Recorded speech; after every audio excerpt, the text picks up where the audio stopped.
some people, it means race. For some, it means religion. For some, it means ethnicity, economic status, culture, habits, hobbies. The word diversity is layered and complex. So today, I'm here to help you improve your diversity IQ. I never want you to go out in the world without knowing some of the few fundamentals and basics of diversity as it is today in the world. So, this behind me is a snapshot of my family. When I grew up in Bridgeport, Connecticut, I was mixed race, half black and half white. And people would always ask me, well, which parent is which? And I would tell them, well, I have a funny story. My mom and dad, my 4 grandparents, and my 8 great-grandparents are all mixed race. So I made up a term when I was a kid called African American. I am the most African American person you may ever meet in your life. And I was pushed and driven because I never really felt comforted by the kids I went to high school with or the kids around me. I actually used to have a African Hall of Fame when I found out Mariah Carey and Halle Berry, Lenny Kravitz. I used to hang it in my room, and our African hero, Barack Obama, man, he really is on the Mount Rushmore. So what I learned from the term is that is that people are comforted by commonality, but people grow and learn and strive by diversity. But people, when given the choice, normally hire people that are just like themselves, not people that are opposite from themselves. But we have to look at the word diversity as a growing term, not a term that helps hold us back and keep us back. Today, I'm a Chief Diversity Officer, and I work on Madison Ave at an advertising agency. And what I work with each of our offices, I look at them and say, how can we recreate the cultural diversity of America within our supply chain? How can I recreate the cultural diversity of America within each of our talent hires? So that's what I do on a day-to-day basis, and it only serves me right because I've really been learning diversity since I was a child. So today, 9 steps that you can quickly use and memorize to improve your diversity IQ. These are everyday things that anyone can do on their own. A perfect score will be 9. I know what you're thinking. 9 things is a lot of things to remember, but they're the first 9 letters of the alphabet, A through I. And secondly, if you want to be a genius, you have to have an IQ of 160 plus, so I think you could remember 9 things. So let's get started from the top. A, awareness. Everyone in here needs to be aware that diversity is taking over. It's more topical than ever. 50% of every baby born in America is multicultural. Over 100 million millennials are in the United States of America, and they represent the most diverse generation yet. B, be yourself. There is only one you.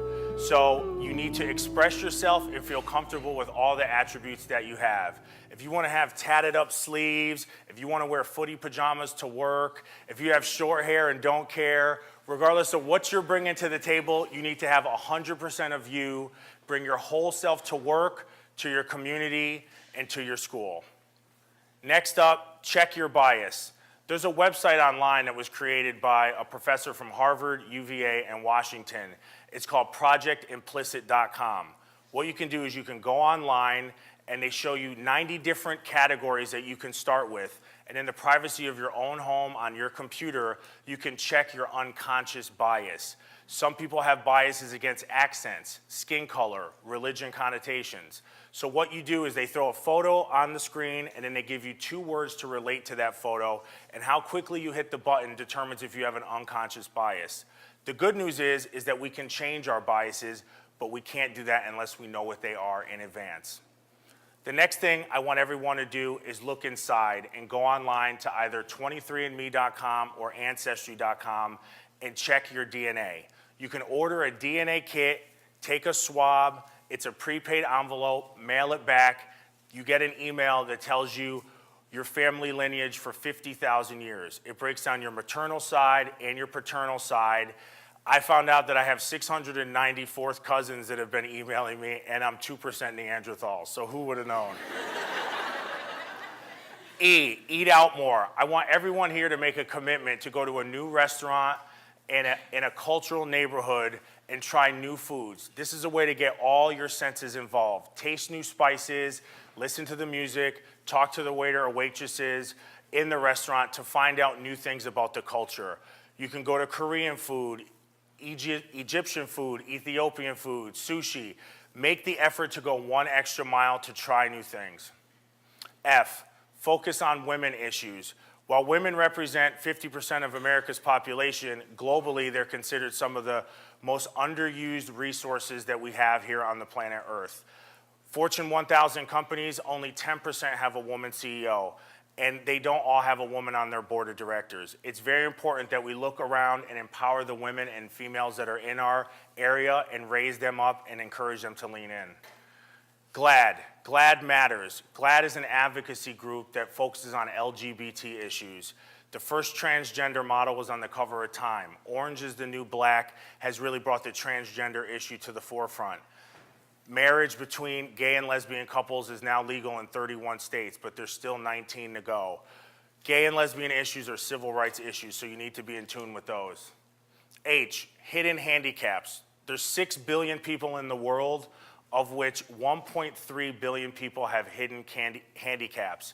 It's very important that we realize when we talk to someone at face value, they may be facing internal struggles and battles that you cannot see. So be respectful of those around you. That's 1/5 of the population of the world. And lastly, insights and inspiration. That first example I gave when I started was created by a company called Insights. And what they do is they go into your organization, go into your school or community group, and they break down the different personality traits so you can communicate better with the different individuals at work or that are around you most often. Also take the time to inspire people to think outside the box.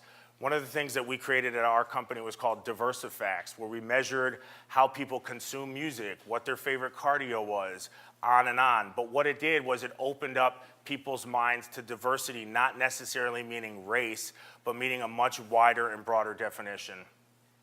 Your diversity is your personal currency, and it is your responsibility to spend that in a positive way to help grow America and the resources that wins. For some people, it means race. For some, it means I religion. understood her to be saying that concessions confer only a little humanity, where full humanity is due, that crumbs are not the same as a place at the table, which is to say, you can forge meaning and build identity and still be mad as hell. I've never been raped, and I've never been in anything remotely approaching a Burmese prison.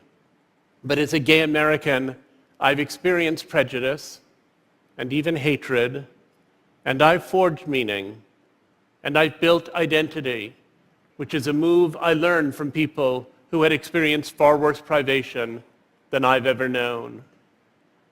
In my own adolescence, I went to extreme lengths to try to be straight.